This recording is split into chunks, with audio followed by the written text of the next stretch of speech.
Баршаңызға сәлем. Бүгін оңай жасалатын морковный торт жасайтын боламыз. Мұндай тегін мастер-классты барынша қолдап, лайк басып, парақшама тіркеліп отырыңыздар.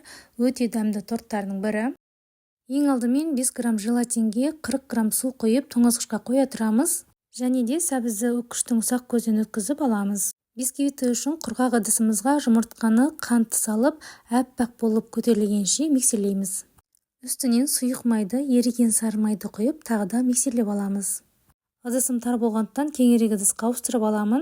Жаңағы үккіштен өткізілген сәбізді және де бір апельсиннің цедрасын үккіштен өткізіп қосамыз. Жақсылап араластырып алғаннан кейін ұнға қамыр қопсытқышты қосып, сұйық массамен араластырамыз. Бұл жерде миксермен емес, лопатканың көмегімен төменнен жоғары қарай араластырғандарыңыз жөн болады.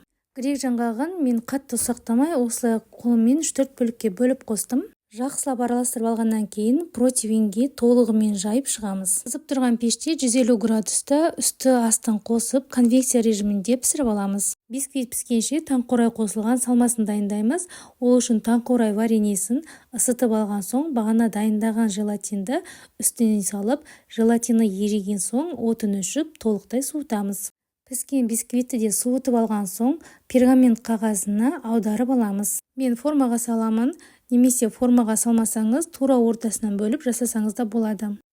Кремі үшін творожный сырға сливки құйып және қант ұнтағын салып миксерлеп аламыз. Шамамен 3-4 минут орташа жылдамдықта плотный крем болғанша миксерлейміз. Енді тортымызды жинаймыз. Кремнің жартысын салып, жақсылап бір елкі жағып алғаннан кейін жаңағы дайындаған таңқурайымызды құйып, онда жаймалап аламыз. Оның үстінен екінші бисквитімізді қойып, қалған кремімізді салып, жақсылап жаймалап шығамыз. Торттың бетін пищевой пленкамен жауып, бір түнге қалдырамыз. Ертесінде формасынан абайлап босатып аламыз.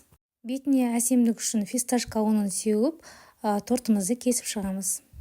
Дәмі енді өте күшті болады, жасап көріңіздер.